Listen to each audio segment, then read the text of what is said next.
Okay, we are live. Hi, this is William Ramsey. Welcome to William Ramsey Investigates.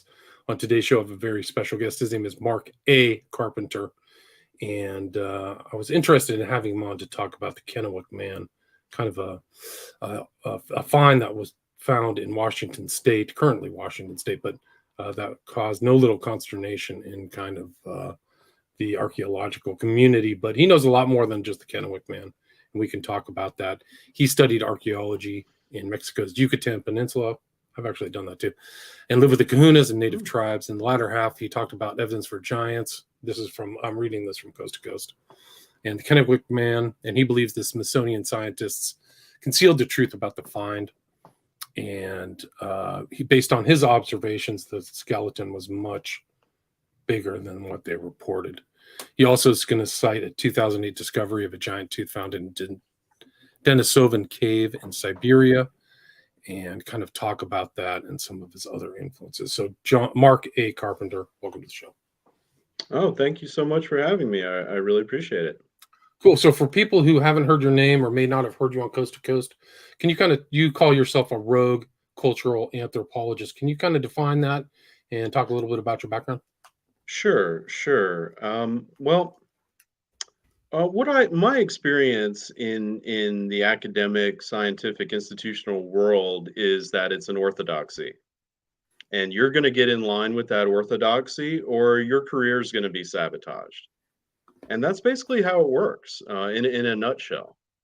And I ran headfirst into that when I was studying archaeology in on the Yucatan Peninsula, studying the Maya. Oh, and that's really cool that you. I had no idea that you had done something like that. So Yeah, I've I'm been I'm all throughout the curious to know Yucatan. what your experience was Chichen like. Itza, Merida, Oh, okay, Tulum, kind of more of the excellent, major sites. Yeah. excellent, excellent. Well, basically, um, what I found and what I wanted to do my dissertation on were links between old world and new world cultures. I'm a cultural anthropologist, so I'm not technically an archaeologist or or a forensic anthropologist, although I'm familiar with those fields. But my expertise is, and it was my position, and it still is, that there is some degree of validation of the ancient traditions in the archaeological and fossil record, and I can make a very strong case for that. And the institution, the establishment, was not remotely interested. That was a major taboo for them. So that's really what I mean when I say rogue anthropologist. Right. So there are scientific orthodoxies that nobody ever really challenges. And a lot, I mean, the scientific orthodoxy at one time was the world was the center of the universe, right? So, Right, uh, and right, there's a lot at stake: reputations, money, many things. absolutely. Right? Yeah. That's right.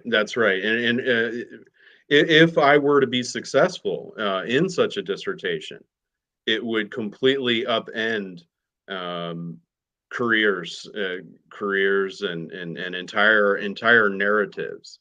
And that's really what it's about. When you get down to what is this all about, people always want to jump to, well, why would they do this?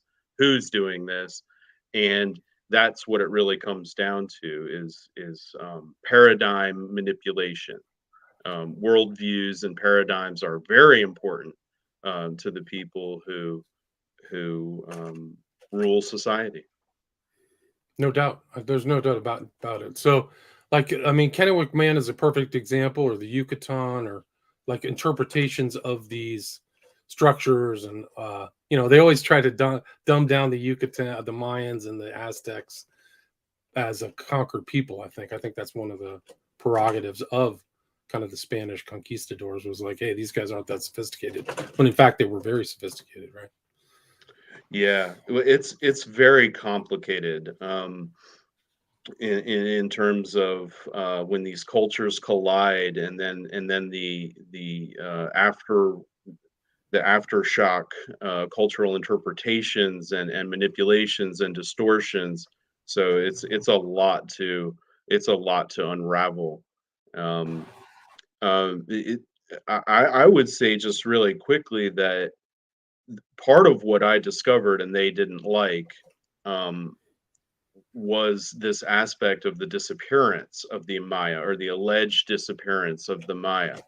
So it is my position that, the Maya, there was actually, I think, an occupying force during the heyday of the Maya, and and see, the Maya never disappeared; they are still there. Right. The Um, ethnic Mayans are still there, right? The right, indigenous the people. ethnic Mayans is still there. So what Yeah. we're really talking about is a culture that vanished, and it was my position. It is my position. Um, it's really beyond a reasonable doubt into factual territory as far as I'm concerned. But the Maya and their disappearance is really about the ruling elite and the Maya revolting against this occupying ruling elite and driving them out of old Mexico and into the New World, the so-called New World, meaning North America, obviously. Right. Right. And they were really, really not interested in that narrative. I was really pushing taboo buttons of the scientific orthodoxy, and ultimately, they tried to bribe me with advancement, so long as I was a good boy and got in line with the orthodoxy. And that was very tempting because that was essentially my dream come true. But I realized what it meant, and it was a bribe, and it would meant that they would own me and they would control what I published. And so I told them no. Right. And the heyday of the Maya was what, the 13th, 14th century since Christ, right? So that's AD or something. They reached an apex and then declined. But they were huge. Like they were all throughout Mesoamerica, all Yeah, throughout Central America. Yeah. the whole chronology and narrative as we know it is FUBAR. It's we really need to rip it up and re-examine the whole thing from start to finish, and that's part of that's what I was doing. I was rejecting obsolete notions about the Maya and the Aztec and pyramid construction and city master plans but the biggest aspect to me were links to the old world, and more specifically the biblical narrative. Interesting. Yeah, the in the biblical narrative we learn about the Nephilim and their descendants, and they were this pre antediluvian race, and there are specific texts that describe in the biblical narrative this antediluvian race or species. And among the characteristics described, the most prevalent are enormous stature. And then there's also a less prevalent reference to polydactyly. So, polydactyly meaning extra fingers or toes.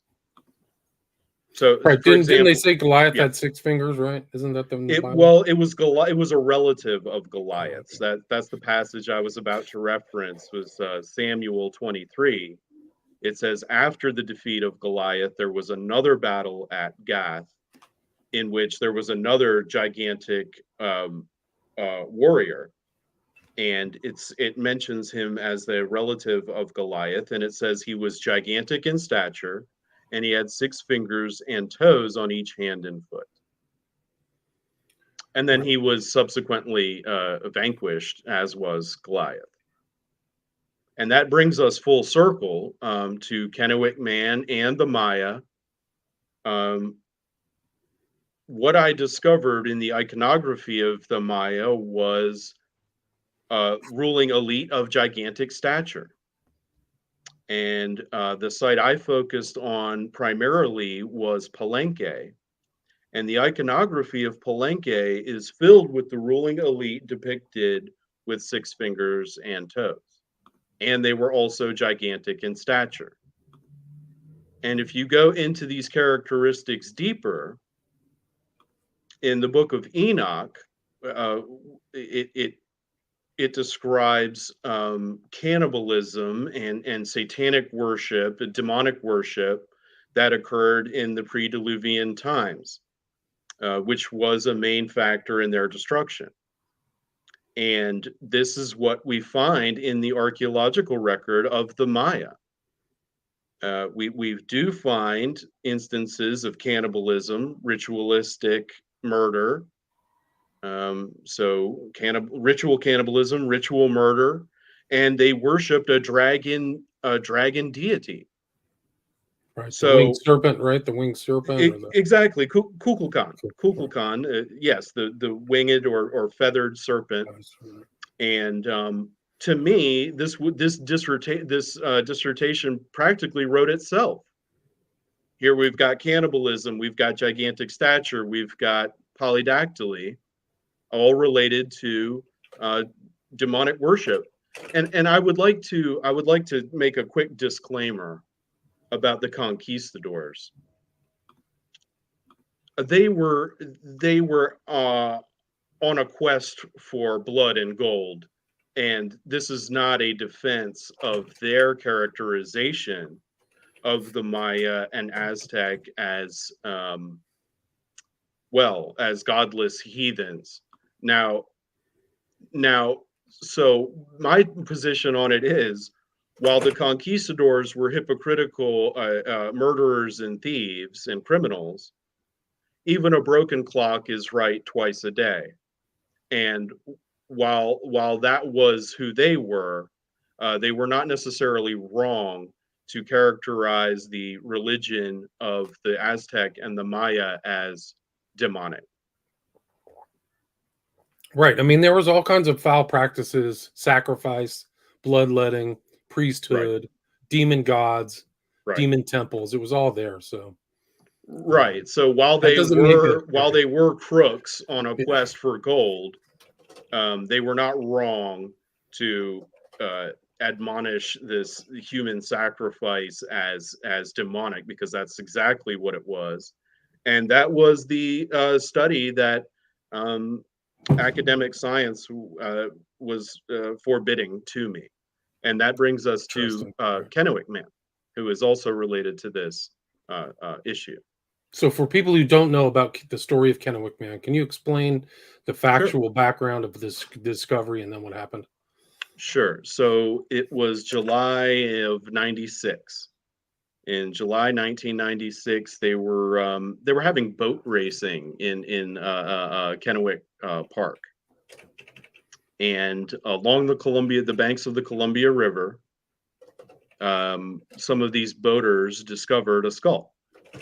There had just been a heavy rainfall, and so the shore was eroded away, and they found a skull, and they called it in. They called the authorities. We've got a skull. And then what ended up happening was a huge conflict erupted between scientists, the government, and the Native Americans, who filed a lawsuit demanding the remains of Kennewick Man be handed back over to them. The scientists demanded that they be allowed to study, and the government was just basically interfering with everything and everybody. But primarily, the government was on the side of the scientists, because they were government scientists. They were Smithsonian scientists. Right, but what did they discover that made this so controversial? Well, so what they found that made this so controversial is multidimensional, but the initial aspect of Kennewick Man that made him so important was his age. So Kennewick Man is approximately 9,000 years old, but that makes him one of the most ancient skeletons ever discovered on North America. Easily top 10, more like top 5. So straight away, that's a very, very important skeleton. Right. Then there's another dynamic. Mark, what was the date of the so-called kind of theory of the land bridge people walked across from Asia to the New World. What year would Right. they? Well, it's right. It's related to that. Yeah. So their theory that they've been cramming down school kids' throats for a long time is this land bridge theory that yeah, around this time, approximately 10,000 years ago, give or take, there was a land bridge. The sea levels were lower, which is true, and there was a land bridge that enabled um, uh, walking migration from Kamchatka, basically, to the Pacific North, well, into Alaska and the Pacific Northwest. Um, yeah, this Kennewick Man challenges that to some degree. And really, the Native Americans have universally rejected this narrative from the beginning. Most Native American traditions involve their ascent from the underworld.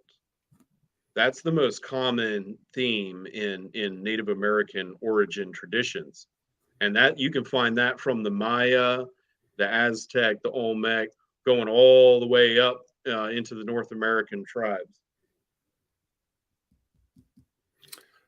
Right. So they have a different origination, but one of the other things about Kennewick is that he didn't fit the modern ethnic profile of Native Americans too. That was one of the big Correct. That's controversies. that's the next dynamic of it, which is that a faction of the scientists insisted that Kennewick Man was not Native American. There was suggestion that he was Polynesian and or Caucasian, and this caused quite a stir. And it was this public fighting of scientists that really attracted the attention of the Native Americans, who said, "No, we want this is our man, and we want him to be buried back where he should be." There's a whole nother aspect of it as far as the Native Americans are concerned that I don't think most people understand, but I do from spending time with the Native Americans and learning about their taboos and learning from the elders.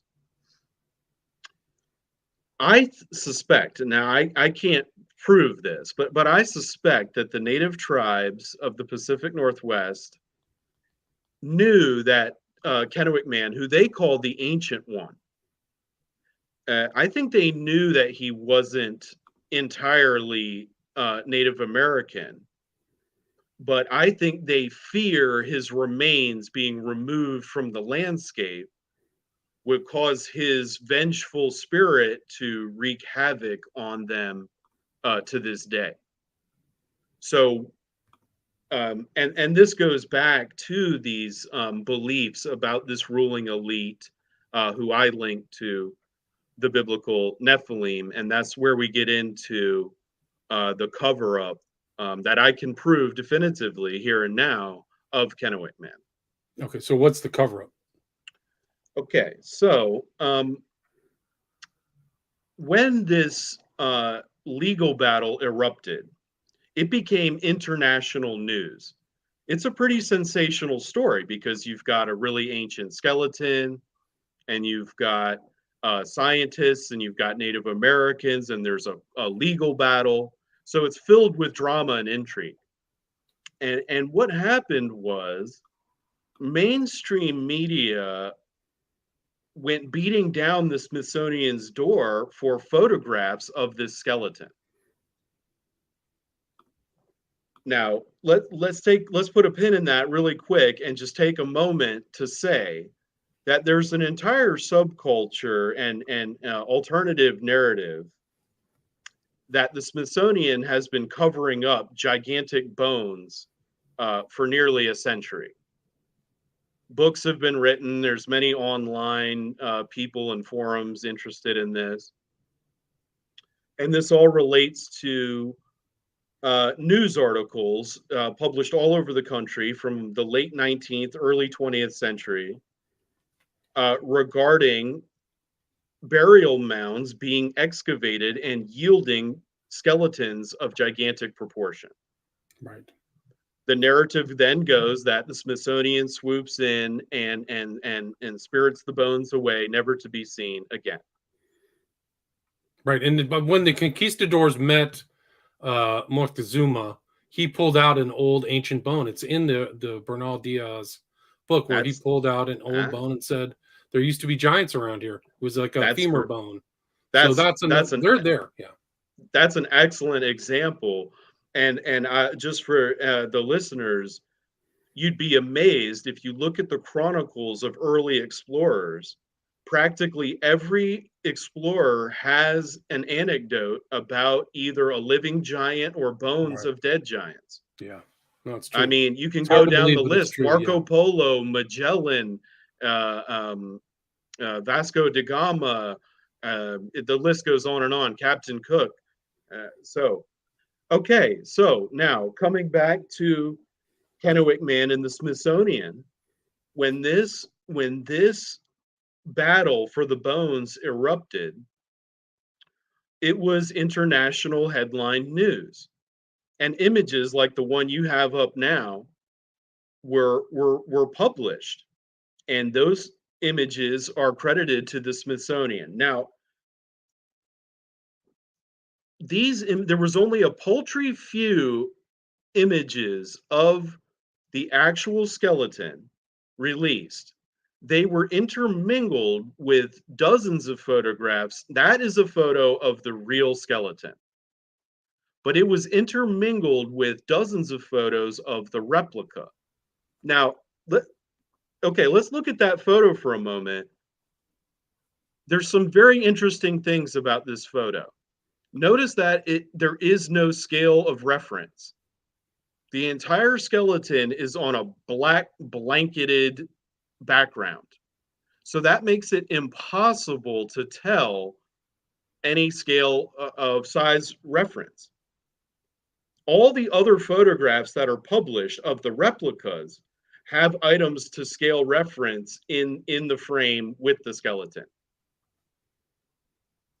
The angle that this is also at is deliberately designed. Now, see here's a good example: replica. You see how they have scientists fondling the replica so you can see how large it is. And you can notice just from this published photo, if you look at that skull carefully, and then you switch back to the other image,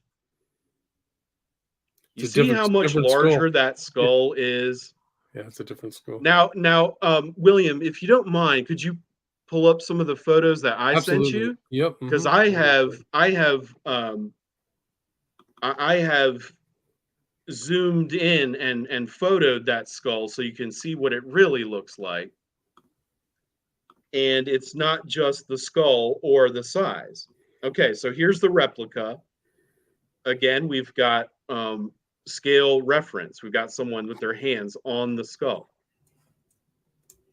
And that's CBS News. But if you keep going, you'll see what the real skull really looked like.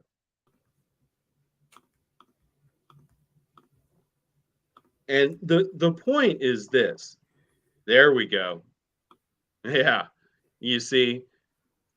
Now, you might not be able to do this, but if you can put another image of the replica side by side, it doesn't matter if Okay. not, but we can just switch to it. But if you look at that skull, that's the real skull.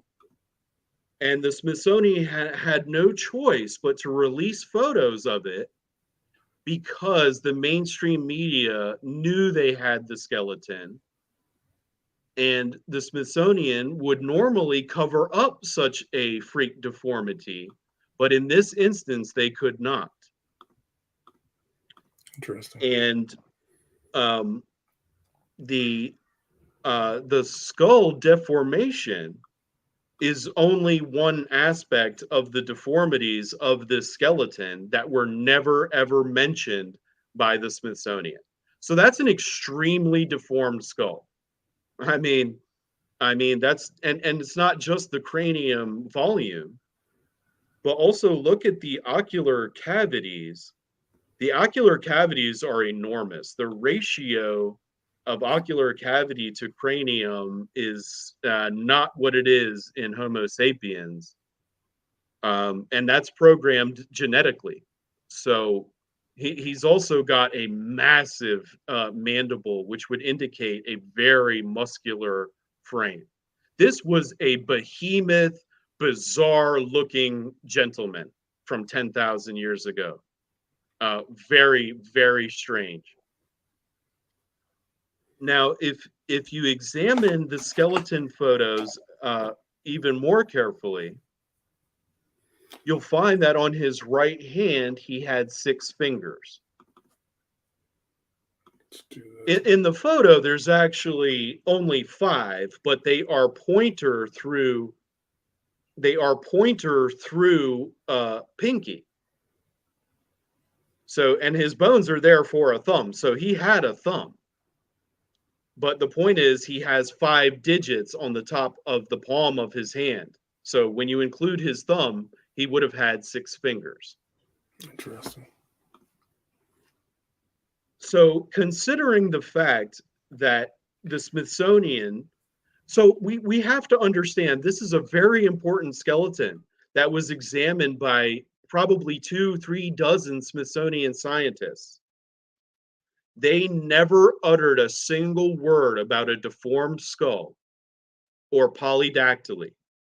Never, not once. Not in any published work, not in any news articles, never. And furthermore, because they're already compromised, their integrity is compromised because they're lying about the skull, they're lying about the hand. Considering that it's on an all black background, I would say it's very likely that this was very large. That's the only reason for them to photograph it in such a non-revealing way, because they have something to conceal about the size reference. Right. So they're covering stuff up. I mean, but this isn't the first Smithsonian cover up. So these are, No, it's it's it's not. totally politicized, right? So they've just, I mean, I didn't even know this, but according to some of those articles I was looking through, they've just said that this person is a Native American. That's it. We're done. And it Yep, seems like that's just a total fake designation that just solves everything and makes it nice and tidy, right? It's a nice, that's tidy. exactly right. Yeah. That's exactly right. And this is the these discoveries are what led me into the depths of this cover up. The Mayan elites, Kennewick Man, and then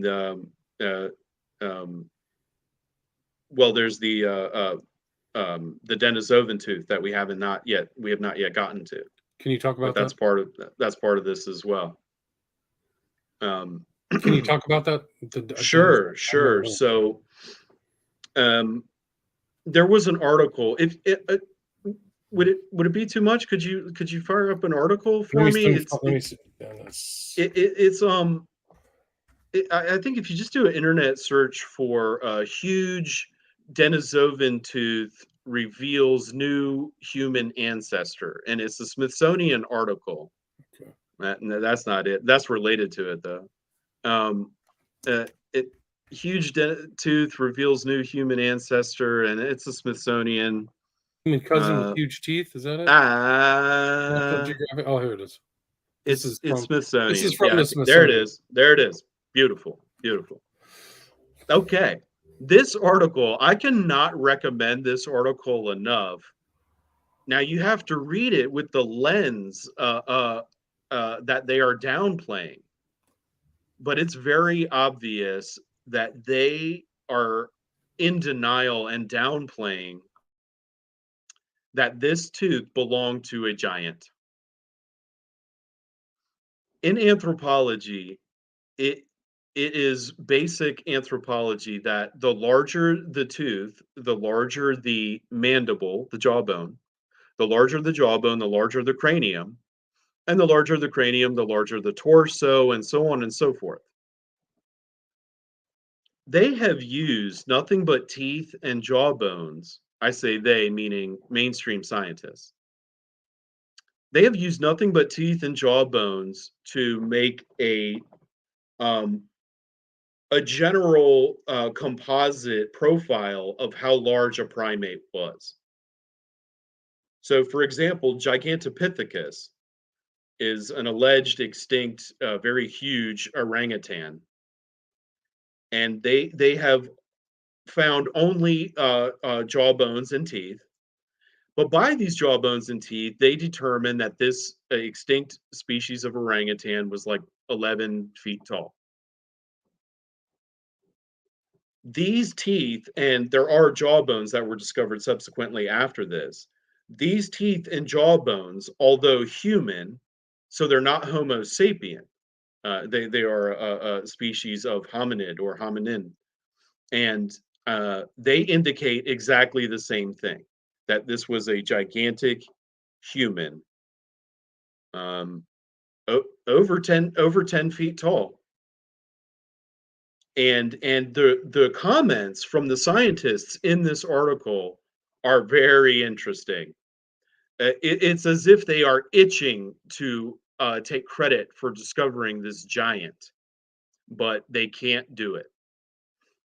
They say, for example, that in this article, they say that this tooth was mistaken for an extinct species of cave bear.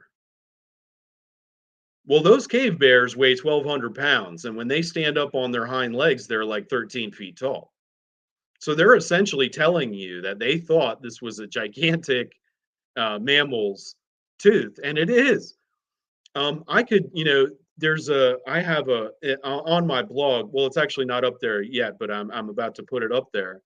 I have when you see this molar compared to a Homo sapien molar, you can really tell how enormous it is. I'll send you that picture. Really, yeah, it's on my old blog. I haven't uploaded the pictures to the new blog. Right. I'll People add can it check to. out, yeah, people can Yeah, check out this blog too at your website. I'll put a link to your website, but you've yeah, and done all your I'll shoot research, you. can be I'll verified shoot you here. an image of the Denisovan tooth versus a human molar, but it's nearly twice the height and volume of a normal human Homo sapien molar. Wow. So you can very reasonably deduce that it was twice the size of an average Homo sapien man, Right. and all of this is being covered up, and all of it, to some degree, validates ancient tradition.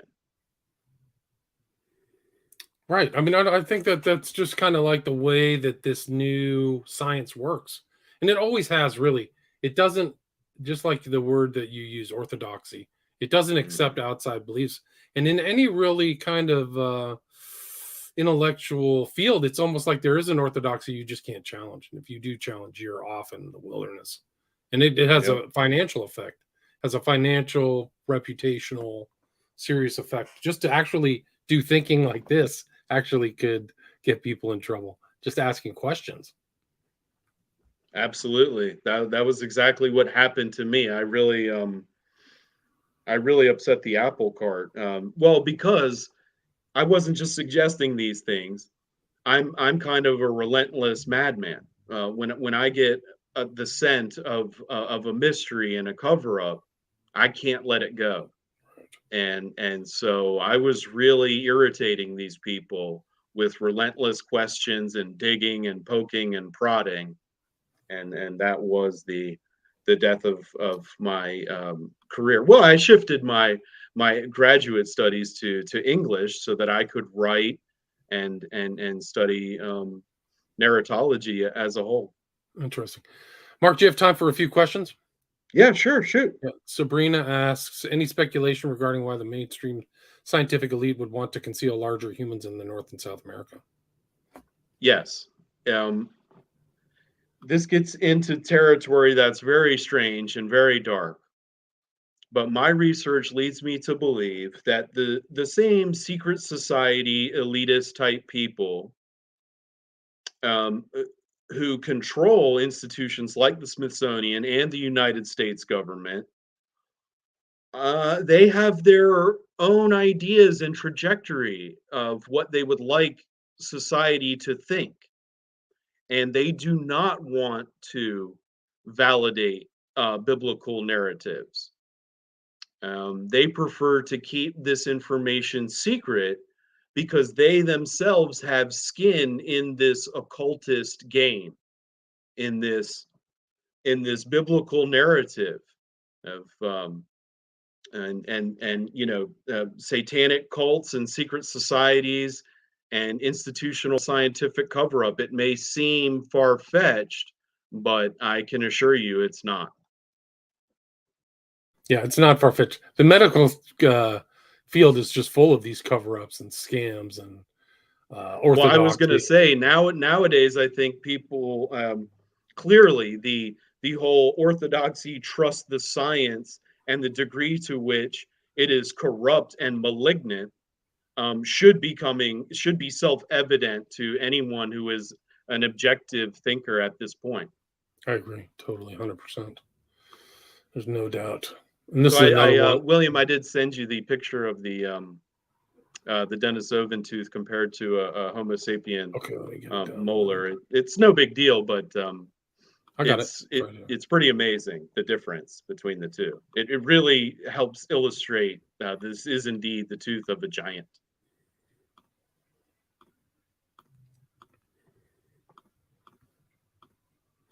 Yeah, they're not even the same, not even close. Yeah, look at that thing. That's amazing, is what that is. That is an enormous human being, like really enormous. That's the stuff of myth and legend. Right. Yeah, no, it's crazy. I haven't even heard of the Denisovans. I vaguely remember hearing about them, but it's something kind of new, Homo sapien history. Well, that's what they do. That's what they do. They obfuscate the truth. They find these bizarre bones in caves and in burial mounds and in pyramids, and then they distort the realities surrounding them. They convince you that these remains found in caves from very long ago were ape-like. They weren't ape-like. You can just forget that. That's all poisonous propaganda narrative. And it's so weird. is Out of Africa, by the way. The whole entire Out of Africa social Darwinist theory is obsolete. It's dead as a doornail, and they know it. Yeah. And the land bridge and all that stuff. And that they proved, like, I think, what was it? Thor Heyerdahl proved that people can do long journeys on boats if they're skilled enough. So the notion that the South America was populated 10,000 years ago is ridiculous. And there were other Caucasian looking, I think even the Caucasian Negroid, Mongoloid tri-ethnic group breakdown is a falsity or Caucasian. It's a total joke. But there were the Ainu people Agreed. who were like the seafarers. They call them different names.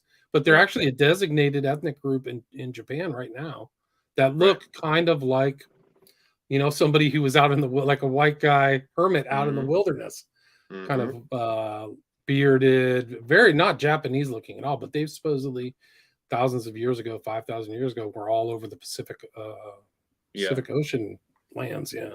Yeah, well, Tor Heyerdahl and his ethnographic studies.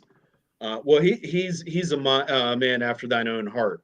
He was a rogue cultural anthropologist, right, and he defied the system. And actually, so another aspect of the cover up of Kennewick Man was the concealing of his genetic analyses. They conducted genetic analyses, and they published papers about them, but they never revealed the genetic profile.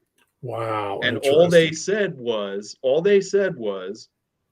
he is most closely related to indigenous people of South America, the Andean people. So that makes absolutely no sense with their land bridge theory, because presumably native indigenous people would have had to migrate, down for thousands of years down into South America. So clearly, Thor Heyerdahl was onto something with some sort of trans-Pacific, transatlantic hyperdiffusion. Well, and that Right, was the hybridization. Yeah. key. That was the key to my whole thesis. Is that this is actually hyperdiffusion and genetic assimilation from the old world.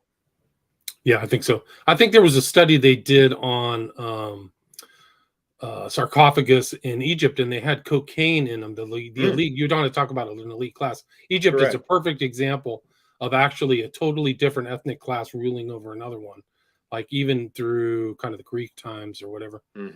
But they had cocaine in it in their body. Yep. Where did that come from? It had to have come from the New World. It just wasn't available in the Old World at that time, which shows this Yep. hyperdiffusion and travel and stuff like that. So the trading, absolutely, great point. Not a lot of people know that, so I'm pretty impressed. And yeah, it was in their lung tissue. So they had apparently been smoking. It was tobacco too.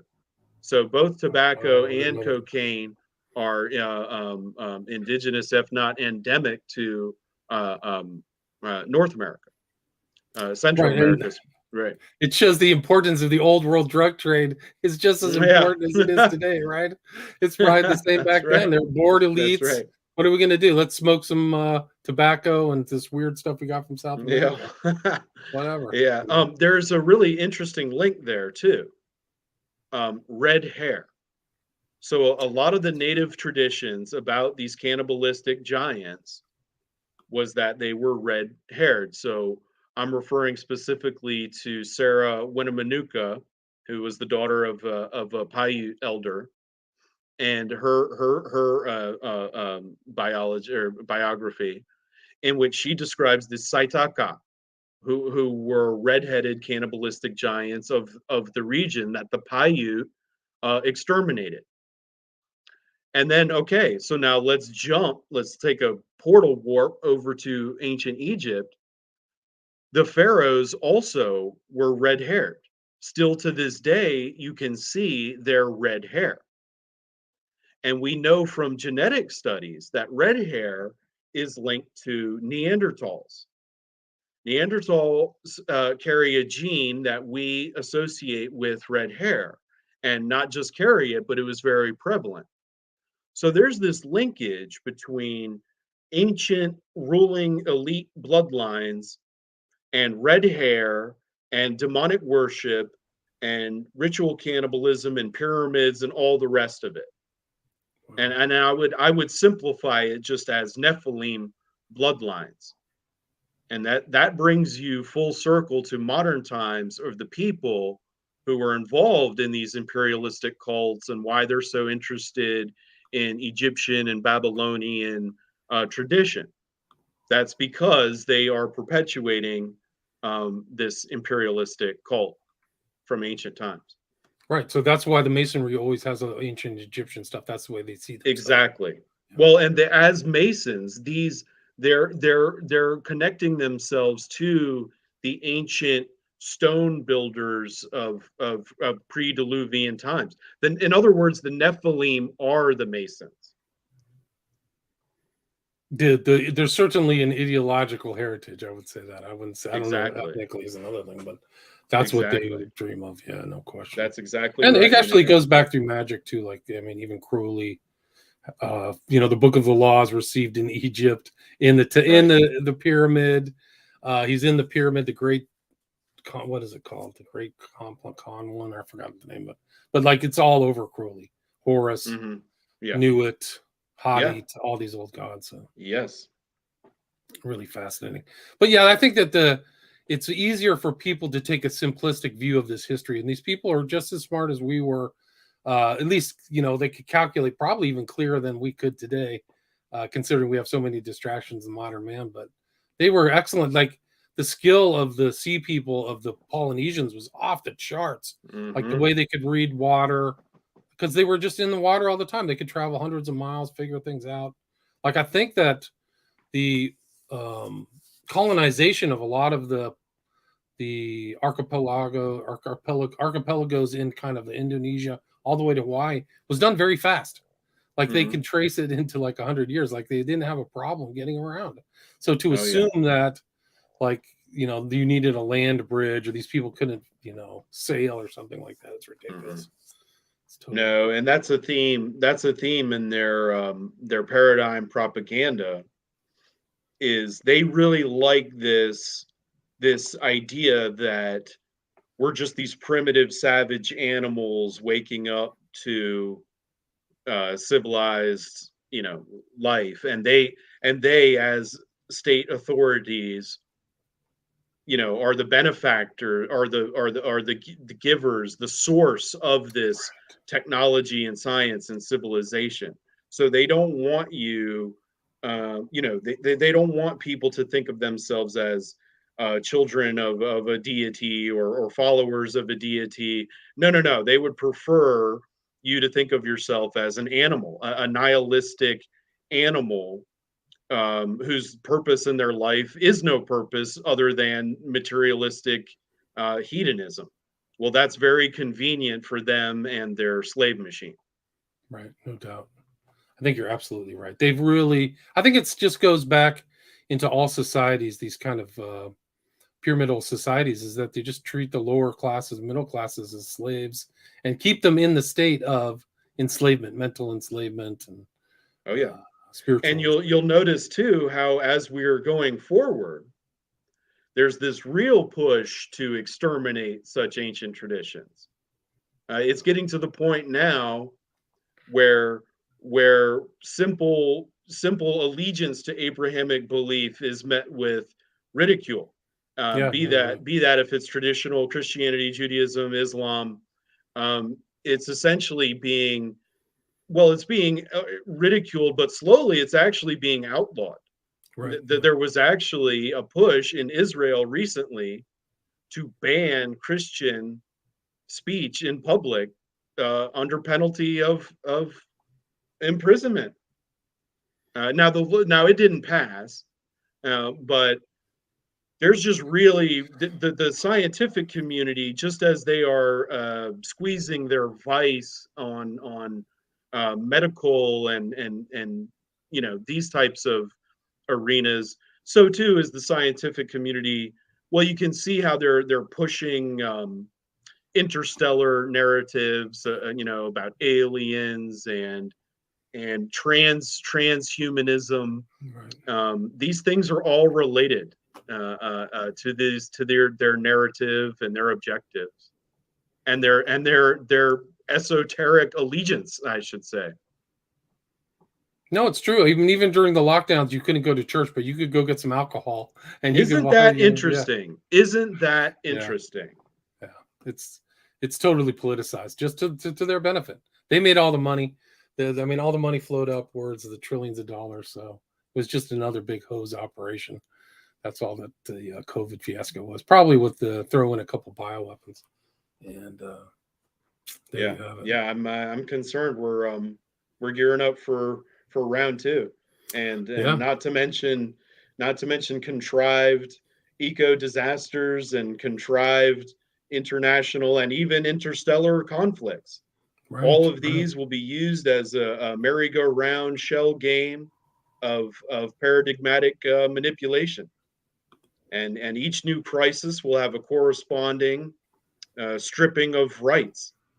So there's a food crisis, so everybody will have to eat X, Y, or Z. Oh, there's a climate crisis, so everybody will have to live X, Y, or Z.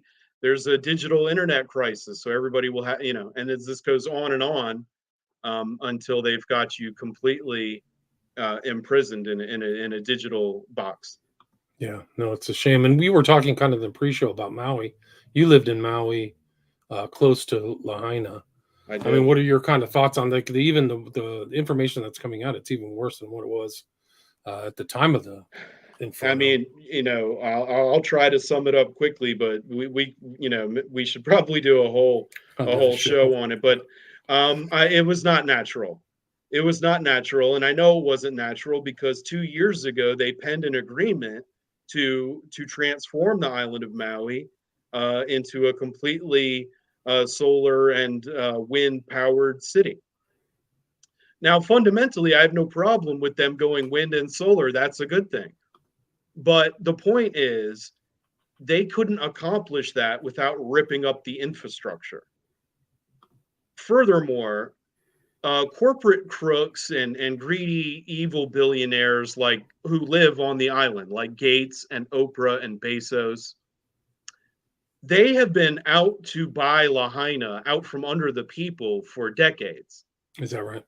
Yeah, but they can't do it because the people won't sell, and it's protected as a historical site.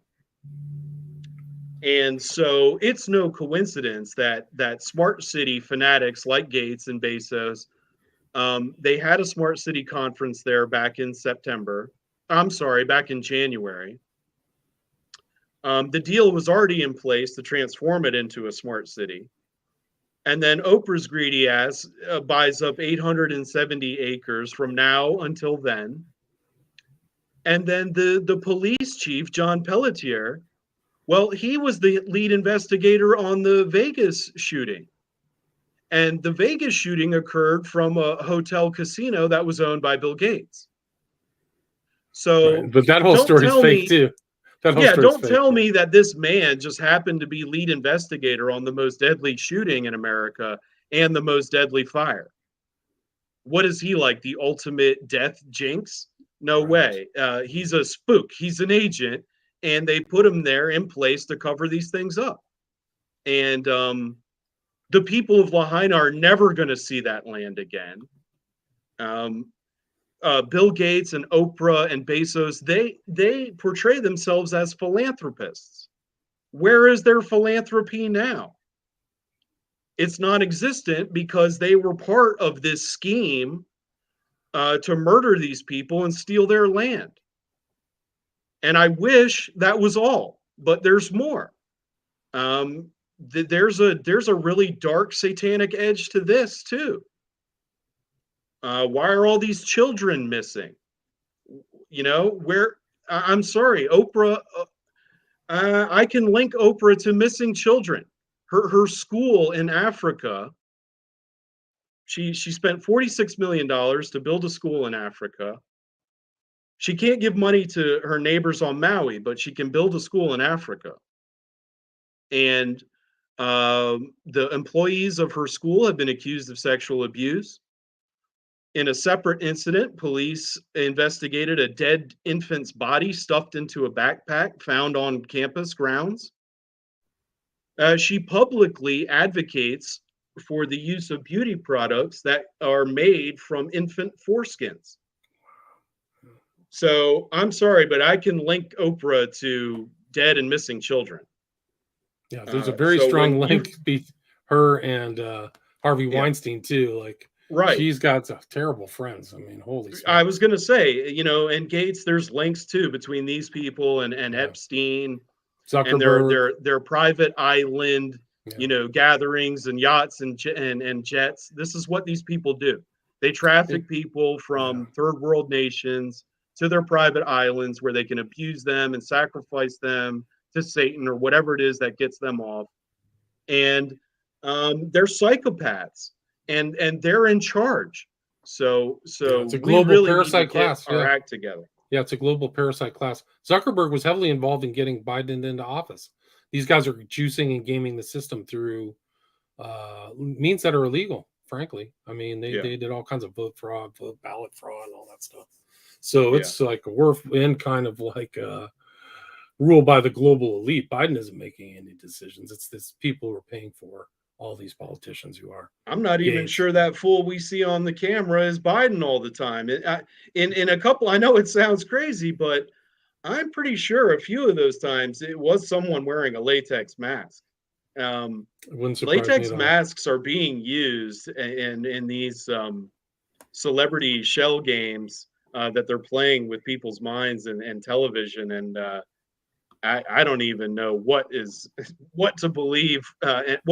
Well, any of it. If I see a politician on television, I know it's propaganda at this point. We're over propagandized. We're like saturated in it. Yeah, no, the worse than Soviet Union. Worse than Soviet Union. More psyops. I did a show recently, psyop after psyop after psyop. Yeah, I know you can't even keep up with it. Yeah, you can't keep up with them. Yeah, no. The communists have nothing on the U.S. as far as psychological. This is the ultimate whirlwind storm of propaganda. It's a brave new world, I like to say and a new Brave New world World Order. disorder. Yeah, Yeah, Brave a New World brave new Disorder. disorder. Something like mass drugging, mass hypnotism through an idiot box. I just don't even watch TV anymore. But Mark, we are at the hour mark. It's Mark A. Carpenter. Your website is myapocalypticchronicles.com, so people can check it out there and contact you there as well. Is that correct? That is correct. And real quick before we go, anybody who's listening, you can also find me, same name, My Apocalyptic Chronicles, on Instagram. And we are going to be having a retreat mid-October. We're going to go explore ancient mounds, and we're going to explore caverns, and we're going to talk about how all this relates to the past, the present, and the future, anomalous phenomena, ancient narratives, modern narratives, propaganda. We're going to talk about all this around the fire. Just good times and good people. So feel free to check me out. And I want to thank you for having me on, William. I really appreciate it. My pleasure. Thanks for coming on. I'm glad that Sure. you came on to share all that knowledge. Let me see if I can pull this up. This is your website with the thing, Mystery Adventure Retreat. Uncover the secrets of the Nephilim journey into ancient Tennessee, right?